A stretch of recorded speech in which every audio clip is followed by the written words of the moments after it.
हम तो ये भी कहते हैं कि हम पूरी सरकार जो है नड्डा जी राष्ट्रीय अध्यक्ष हैं, उनके नेतृत्व में भी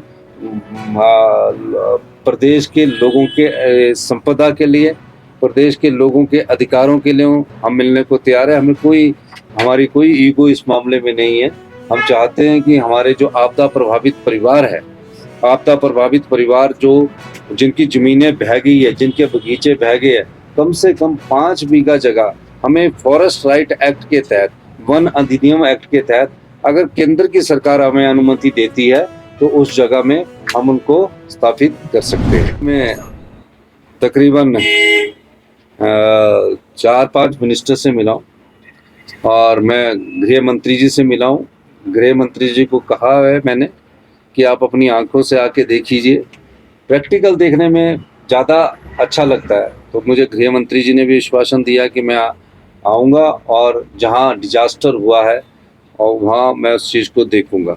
मैं माननीय फाइनेंस मिनिस्टर श्रीमती निर्मला सीतारमण जी से भी मिला है और उन्होंने कहा है कि ठीक है, हम आपको जो एडिशनल बोरिंग की बात हमने की है, जो कि ओपीएस के कारण हमारी एडिशनल बोरिंग बंद हो चुकी है, तो उन्होंने कहा कि मैं अभी इसमें तो अगर एडिशनल बोरिंग अभी इसमें तो मैं कुछ आगे आने वाले समय में देखूंगी, लेकिन जो ईएपी है, जो एक्सटर्नल एडिड प्रोजेक्ट होते हैं, ये प्रोजेक्ट एक्सटर्नल एडिड प्रोजेक्ट होते हैं जिसमें 28% हमारा पैसा लगता है, 72% सरकार देती है।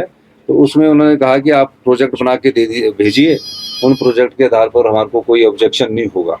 तो मतलब वो प्रोजेक्ट आज हम बनाएंगे, फिर वो नीति आयोग के पास जाएगा और फिर वो दूसरे कंसर्न डिपार्टमेंट है उसके पास जाएगा, तो 1 साल लग जाता है। तो हमने कहा कि आप थोड़ा सा ये तो कहिए कि कर दीजिए, लेकिन थोड़ा सा आप हमारे को स्पेशल रिलीफ पैकेज दीजिए ताकि जो पैसा हमारे पास आए हम उसको तुरंत प्रभाव से खर्च कर सके। अभी जो हमारे पास पैसा है वो सरकार के खजाने से जा रहा है ताकि तुरंत प्रभाव से हम उसको खर्च कर रहे हैं।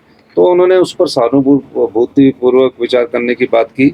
मैं नितिन गडकरी जी से भी मिला और नितिन गडकरी जी से मैंने कहा कि भूभू जोड़ टनल की बात है जिससे कि कुल्लू हमारा बहुत शॉर्ट हो जाएगा, पठानकोट से आने वाले का भी उस टनल का फ़ायदा होगा।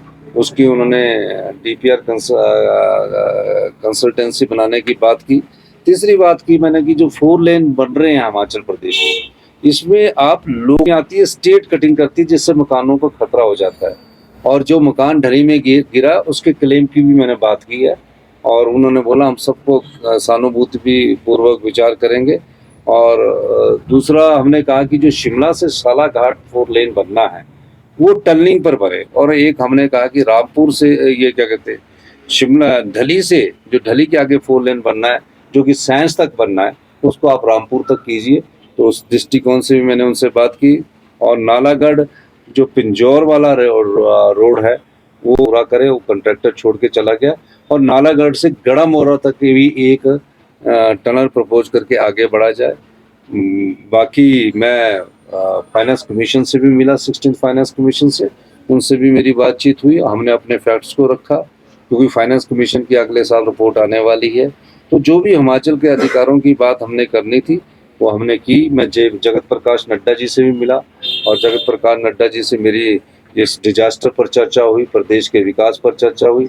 उन्होंने भी, जगत प्रकाश नड्डा जी ने भी कहा कि हम सारी जो योजनाएं हैं सहानुभूति, हम तो ये भी कहते हैं कि हम पूरी सरकार जो है नड्डा जी राष्ट्रीय अध्यक्ष हैं, उनके नेतृत्व में भी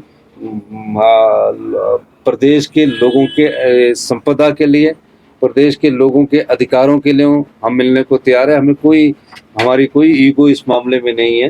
हम चाहते हैं कि हमारे जो आपदा प्रभावित परिवार है, आपदा प्रभावित परिवार जो जिनकी ज़मीनें बह गई है, जिनके बगीचे बह गए हैं, कम से कम 5 बीघा जगह हमें फॉरेस्ट राइट एक्ट के तहत, वन अधिनियम एक्ट के तहत अगर केंद्र की सरकार हमें अनुमति देती है तो उस जगह में हम उनको स्थापित कर सकते हैं।